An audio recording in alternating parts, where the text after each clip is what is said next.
Support for Dr. GPCR and the Dr. GPCR podcast comes from AttilaForest.com, your primary business performance physician. If you're a business owner in need of help with taking your company to the next level, visit AttilaForest.com. You'll get a personalized, systematic, performance-oriented service to help you identify and implement solutions that fit your needs to achieve growth. Schedule your free consultation today. Hi there. I hope you are all staying safe and healthy during these unique times. I am your host, Dr. Yamina Bershish, founder of Dr. GPCR. In this episode, you'll meet my guest, Dr. Terry Hebert from McGill University. Originally, Terry wanted to be a microbiologist, but his research led him to work on a microbial toxin that acted on an ion channel in mammalian cells. That's when he became interested in membrane proteins, which ultimately led him to GPCRs. Today, Terry and his team use a collection of biosensors that light up like traffic lights to study the signaling of GPCRs in induced pluripotent stem cells. These stem cells can be differentiated in a variety of specialized cells to better reflect receptor function in the body, as opposed to immortalized cell lines. Join me and find out more about Terry's favorite receptors and his work. Let's dive in.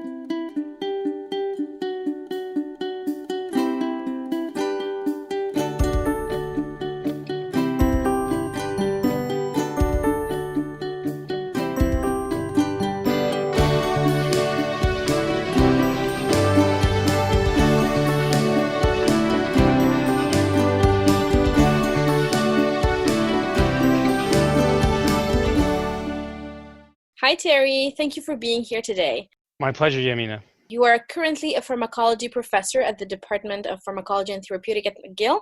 Can you tell us a little bit more about your background and how you got where you are today? Sure. I really didn't think I'd end up in a pharmacology department. I thought I would be a microbiologist. That was my training. That was where my interest lay when I was a young fella. And then I got waylaid by a microbial toxin that happened to act as an ion channel in mammalian cells, and that led me to become interested in membrane proteins generally, and then more specifically in voltage and ligand-gated ion channels, and that sort of translated to an interest in GPCRs as kind of another interesting class of membrane proteins. And so many years after that, here I am. Awesome. And you trained as a postdoc in Michel Bouvier's lab. Where were you before that? Where did you do your PhD? So I did my PhD at the University of Toronto, and I was studying voltage-gated sodium channels. And so that movement from the channel world to the GPCR world was really not driven by any desire to work on GPCRs. It's just that I didn't want to leave where I was, and I stayed in the city where I live. So and just switched universities, and then ended up working on GPCRs that way. Wow, interesting. Since you've been working in the GPCR field for quite some time now, do you have a favorite GPCR that you could say that's your? Yeah, that was a hard one, but I think I have to admit, despite the fact that I was trained, on beta-adrenergic receptors, that my favorite GPCR has to remain the angiotensin 1 receptor. I like that. I like that one a lot. Any particular reasons that you could share with us?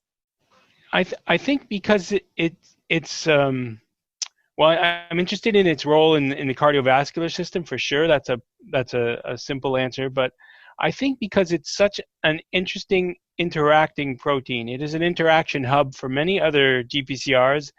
It's coupled to many different signaling pathways, and it remains, despite all we know about it, kind of a mystery because we're used to studying these things in isolation, and I think that the more we think about them as parts of networks, the more interesting they become, right? I think that's still, for me, the big question is how large are these networks downstream of a single GPCR? And for the angiotensin receptor, I think it's wired into everything. Wow. And what is the current status, the need to know information that has been recently published on the angiotensin receptors? Well, I think that many people have started to realize that despite this sort of almost obsessive focus on G protein versus beta-arrestin, right? Like the primary downstream coupled G protein to a given receptor versus beta-arrestin, while perhaps true in some cases, like opioid receptors, for example, where it's either or but for the angiotensin receptor, it's not just coupled to GQ or beta-arrestin. It's coupled to GI. It seems to be coupled to G12. It's probably wired into other signaling networks. And then when you build in this idea that these receptors interact with each other, that kind of adds another layer of complexity to the story. So I think what we don't know is how much we don't know. That we know that the AT1R interacts with a lot of different GPCRs. We know that it's wired into many different signaling pathways. But the biggest mystery for me is that we're still kind of focused on what it does in the HEK 293 cells. So that to me is the kind of central thing now, to take all of the tools of modern pharmacology that we've built, but adapt them so that we can study these things in a more relevant physiological context, or more importantly, even a more relevant pathophysiological context. Has there been any evidence of differential signaling of AT1R receptor depending on the tissue that it is expressed in?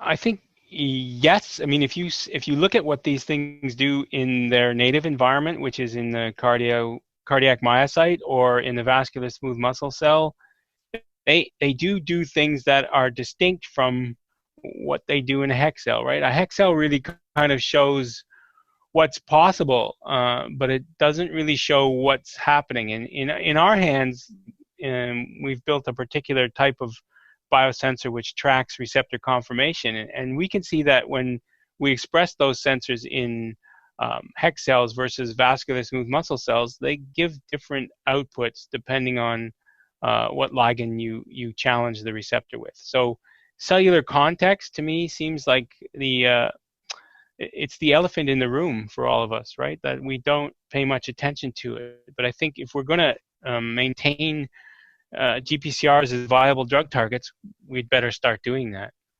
Absolutely. And so you had alluded to the bias signaling in the context of this angiotensin receptor or other GPCRs as well, where you have G protein signaling versus beta-arrestin signaling. Where on a higher level, where do you see bias signaling playing a role in drug discovery?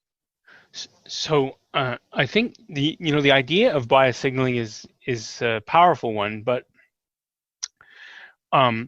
I'll give you two examples. Like, as I said, for the opioid receptor, it really does seem to be in some sense either or. Like the G protein signaling drives the analgesic, the therapeutic aspects of it, whereas beta-arrestin signaling seems to, in large measure, drive a number of the adverse consequences. Although a paper came out last week saying that beta-arrestin isn't responsible for all the adverse consequences.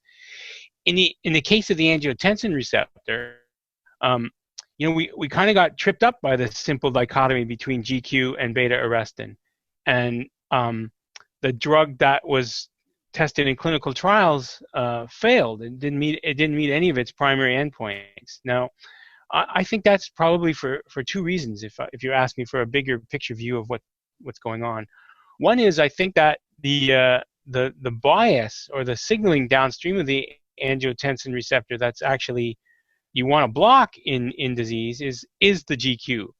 But the one that you want to preserve, the one that's cardioprotective, the one that may actually have some disease-modifying properties, I'm not sure that's just beta-arrestin, right? That was the hypothesis. But in a paper that we helped Stéphane Laporte and Michel Bouvier publish in 2018, it kind of showed that the ligand that was just viewed as a pure beta-arrestin biased ligand and no GQ signaling, that part was true, but it also was true that those ligands activated GQ, activated GI. So I think we need to know kind of more of the molecular context and how it relates to disease. And I think if we're going to test these molecules as what they're designed to be, which I think is disease modifying. We need to have, again, I keep coming back to it, a more relevant physiological context in which to do that. I mean, I don't think the Trevena compound for the angiotensin receptor is a failure. I think it's the starting point to think about a better version of the clinical trial. But the company, for probably the reasons that made sense at the time, closed down the program. So, but I think that bias is not a simple either or. It has to be more nuanced, right? And so I think that if we don't study these things in the right cell type, we're going to lose all of that nuance, and it's going to lead us to failures. Do you think we now have or we need more tools to be able to study the angiotensin receptors, for example, in a more physiologically relevant setting? I think the tools are there. There's two types of tools that we've needed for a long time. One is the one that many GPCR people have invested in developing, which is signaling biosensors, conformational biosensors, way to track in ways that are amenable to high throughput screening. We have those biosensors, all the resonance energy-based biosensors, FRET and BRET flavors, lots of biosensors that are based on the production of second messengers, and we have those, but we've mostly been using them in HEK cells. So the other tools that people have been developing, I think, are ways to get those biosensors into something like an induced pluripotent stem cell, where you could put the biosensors in, put them in a way that they're not interfering with the steminess of those cells, and then turn those stem cells into something else. And you could turn those stem cells into more than one something else, right? You could actually make cardiac fibroblasts. You could make cardiac myocytes, and then you could look at paracrine signaling between the cell types, the way it actually happens in the heart. Studying cells in isolation is not the best way forward anyway, but using the wrong cell is definitely the wrong way forward. So I think that now we have the possibility to put all of these really amazing tools that the field has developed into a more relevant physiological setting, right? The stem cells not only can be generic in the sense that they come from a human, but they can also come from patients now, right? So we can model what's going on in the patient context by using biosensor approaches or any other type of phenotypic drug discovery approaches in patient-derived stem cells, and in those cells differentiated into relevant target tissues. So I think we're at the early days of that, but I think that's the way forward. Absolutely. It's very important to have the right relevant cellular background. Sometimes we spend too much time working on our HEK cells and we cultivate them in these generated media, but we don't even know what exactly is in the media. And tube of HEK cell to tube of HEK cell, there are variations. Well, we're finding that out when we knock out G proteins in those HEK 293 cells. It's like we thought that would be a really simple way to ask about the role of a particular G protein, but in the HEK cell context anyway, we know now that those cells rewire. They rewire in ways that allow workarounds for missing a particular G protein, right? Because the receptors are coupled to so many different signaling pathways, they find workarounds to that, so that the cell without that G protein is now intrinsically different than the cell with that G protein. And I think that type of thinking makes me think we need to do it in the right cell type all the time. Absolutely. And are you currently working on using these biosensors in more native-like cellular environments in the lab? Hey everyone, just a quick thanks to our sponsor atillaforest.com, your one-stop primary business performance physician. Get a free consultation today by visiting atillaforest.com. Like what you hear so far? Make sure you never miss an episode by clicking the subscribe button now and visit us at drgpcr.com/podcast. Also, your feedback is very important to us and we'd love to hear from you. Visit us at drgpcr.com to get in touch. Now back to my conversation with Terry. Yeah, so we've gone two routes one is that we're doing a lot more things in primary cells, so primary myocytes, primary fibroblasts, to make sure that the context of our biosensor outputs is right. And we've also gone down the road now of slowly retooling to become an iPSC lab, right? So we're now growing and differentiating human-induced pluripotent stem cells. We're starting to establish collaborations to get them from patients, where we would look at patients with both rare diseases and patients who have more common diseases like cardiomyopathies, which are all driven by different mechanisms, but all kind of are sensitive to the drugs we use to treat heart failure, right? But they're differentially sensitive. So how can we pick a therapeutic approach, targeting the angiotensin 1 receptor system, targeting the alpha adrenergic system, targeting the beta adrenergic system? Now we have a way to test that in individual patients before we ever have to try it in the patients themselves. So I think that's kind of where we're going. Absolutely. And in this same context, so now that you'll have the right tools, the right cellular context, are you going to plan on screening libraries of compounds, or how are you going to? Yeah, I'm old, but I think that, so we can't do everything, right? So I think that for us, the screens will be either in collaboration with people who are set up to do larger throughput screens. But for us, we think that we have enough, like the angiotensin receptor is so interesting because there's enough chemistry around it that we already have a few dozen ligands that we can test pretty easily going forward. So whether we're going to do the high throughput screening, that will depend on funding, on collaborators. But the medium throughput screening, yeah, we're going to do it. And in different cell types, I think that's what we're after. Like the minimum number of molecules we would need to look at that would allow us to understand the role that cellular context plays in determining what those ligands do. Fantastic. And so you're going to be looking at cellular context, looking at multiple compounds.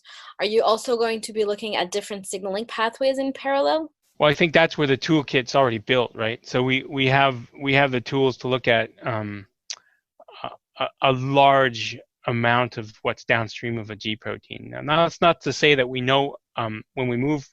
The other concern about moving to these different cellular contexts is that maybe the signaling context is different there too. So that may tell us that we need to build an additional number of biosensors, as we realize that while this G protein coupled receptor in this cell is now wired into a number of signaling pathways that we didn't know about before. But I think that the way that problem is pretty simple to solve. We've become pretty good at building biosensors for signaling pathways as we identify them. But I think that the hard work will be in making sure that we get all of that in each relevant cellular context. And maybe it won't be so hard. Maybe we'll see pretty easily that a lot of the signaling is conserved as we move from one cell type to another, but I think some of it is going to change. So I think it's important to start looking outside of the HEK cell. I tend to agree with that. What's your take on forming partnerships with pharma, for example, with Trevena or bigger companies that could help you with, larger screens once you establish, once you have observations in these different models? Yeah, I mean, I think that if we're really going to impact medicine, there has to be partnerships with pharma, right? So we have a small partnership with Domain Therapeutics in our consortium for biosensor development, and they are interested in moving beyond the HEK 293 cells as well. And I think that I think it's the smaller pharma and the smaller biotech companies that really are going to be able to kind of take the risk of what we're doing and try to kind of build the tools to then scale up so that larger pharmaceutical companies can engage, right? They're waiting I think they're waiting for two things. They're waiting for somebody to demonstrate that bias is a really actionable property of GPCRs that can be exploited clinically, and they're waiting for someone to show that there's a way to model that in a simple a simpler way that captures the complexity, but captures it in a way that can be used for high throughput screening, right? So those are the challenges in attracting pharma support. I think that we're thinking small for the time being, but I think regardless of whether the idea of bias loses some of its impact, the idea of doing drug discovery in relevant cell types is still, I think, an important pursuit. I absolutely agree with that. I think it's kind of a step-by-step, the way I see it, a step-by-step event. If you can show it in the lab, you can show it in smaller biotech, then you might be able to sell the idea to bigger pharma, where most likely there is a more hierarchical system that takes more time to get through these funnels. So I know that, well, we've talked about it, GPCRs are complex. Just the ATL1 receptor can signal through different signaling pathways by coupling to different partners. Given the complexity of GPCR signaling and their importance in physiological settings, what's your take on them on being drug targets? We agree that they're good drug targets. We keep on showing these in PowerPoints, but where should we focus on GPCRs, or should we focus on some other enzymes or some kinases that do other things in cancer cells, for example? You know, I think they remain tractable because they're expressed at the cell surface, and a lot of their downstream signaling machinery isn't. So I think they're attractive for drug discovery in that sense.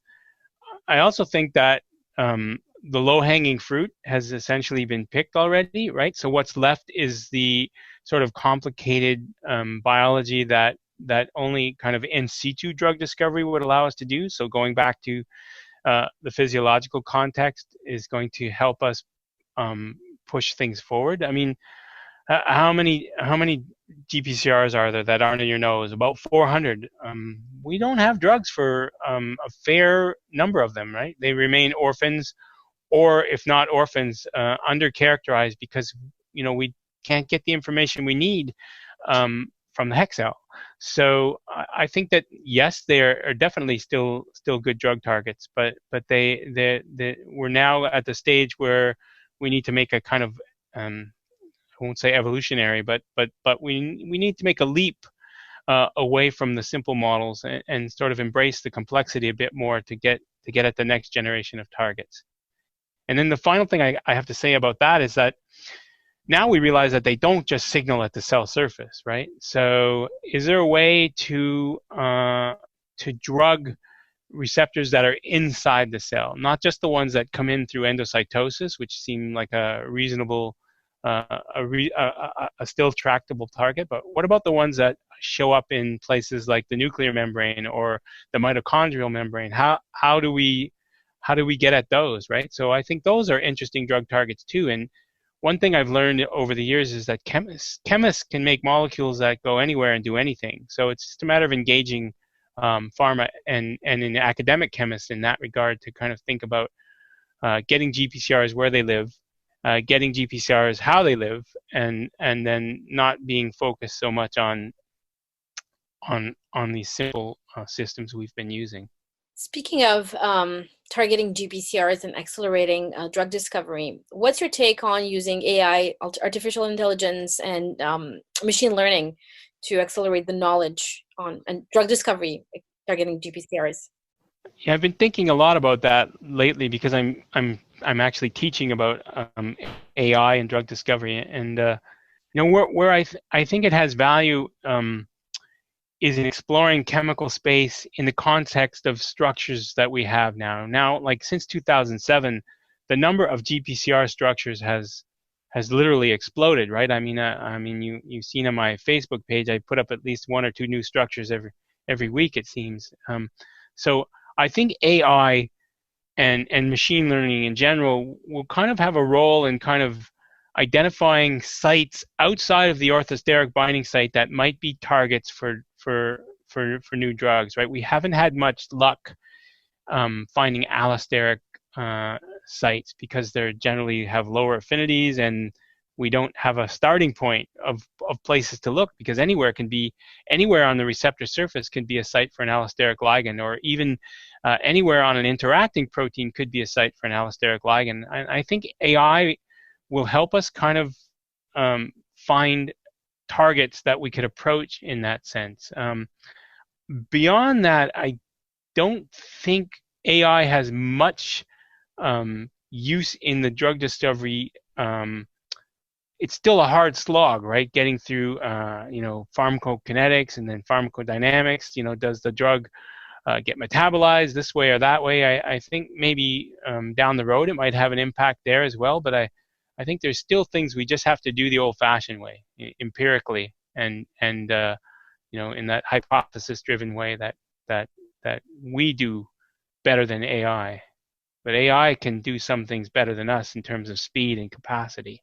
Definitely, and processing all that information that you're gonna acquire from those native like cell line. Yeah, that's absolutely right too. Yes.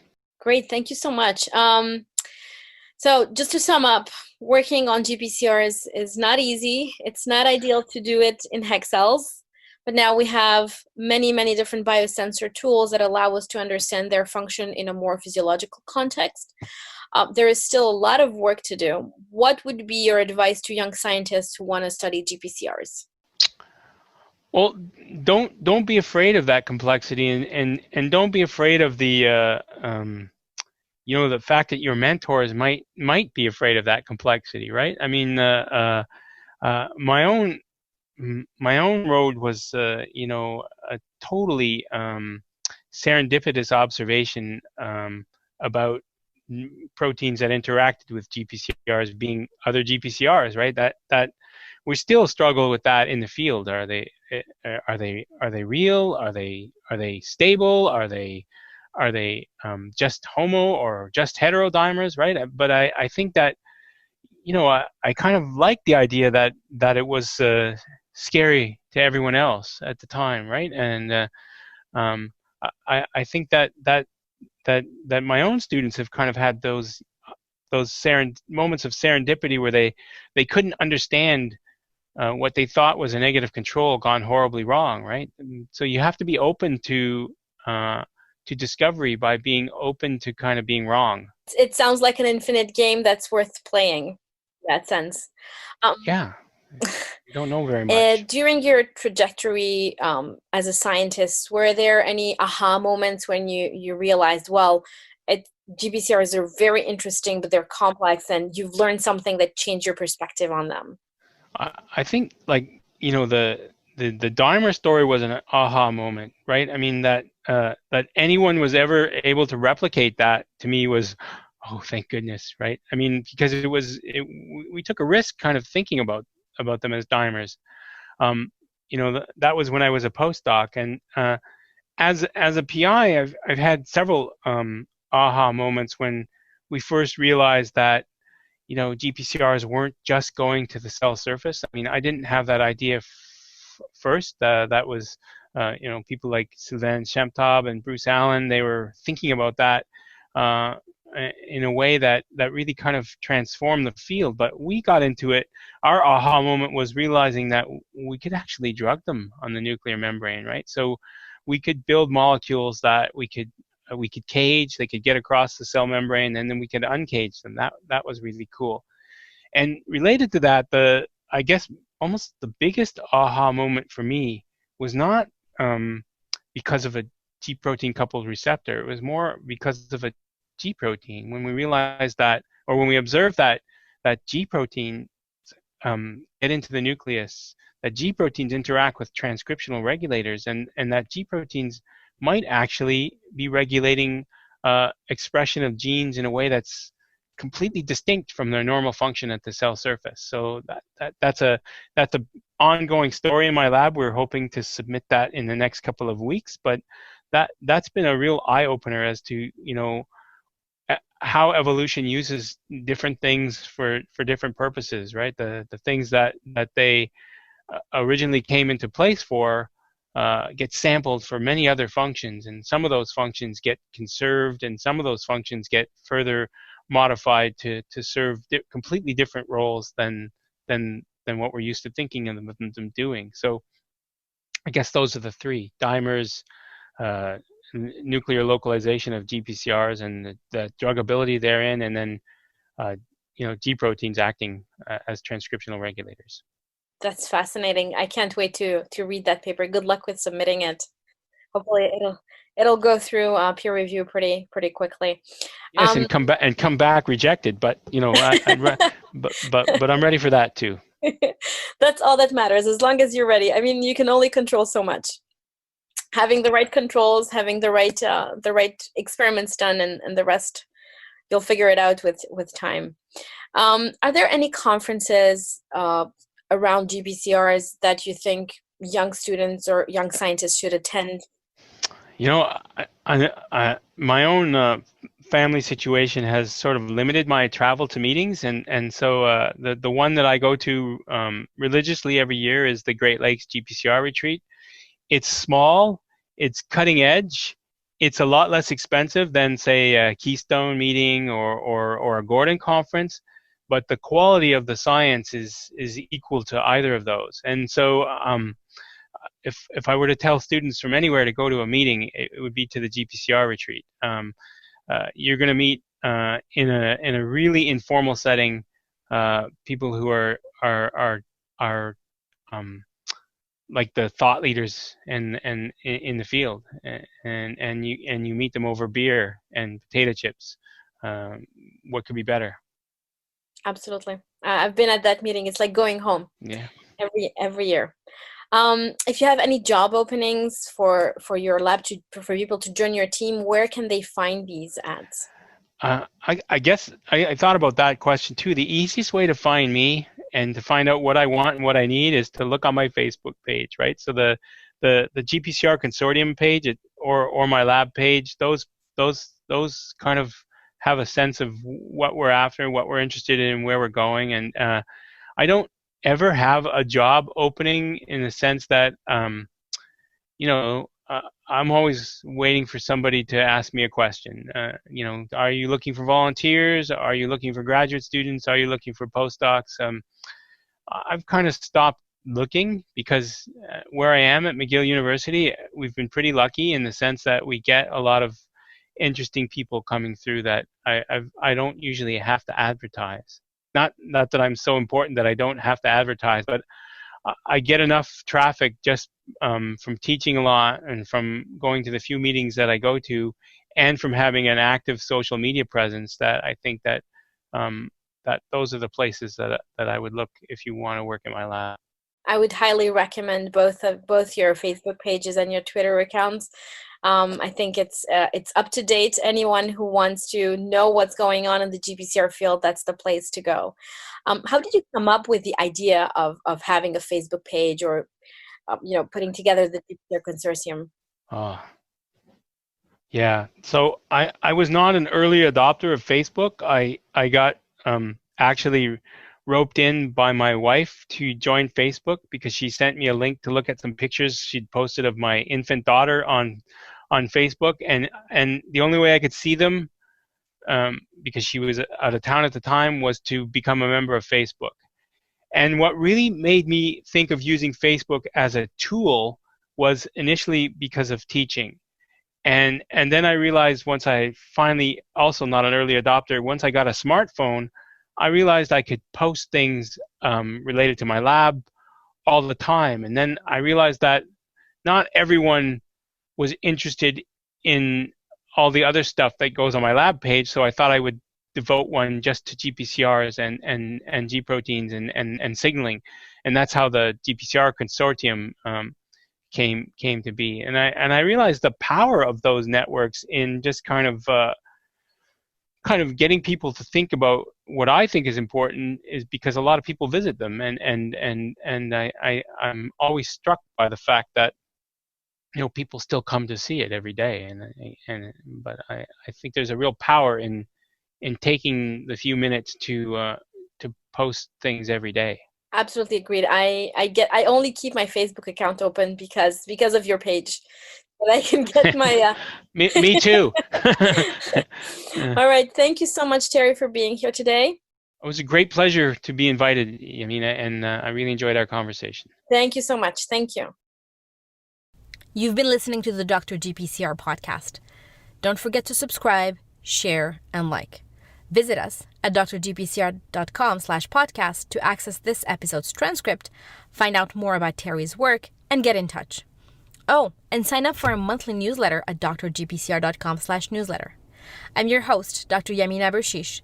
Thank you for listening, and until next time, stay safe.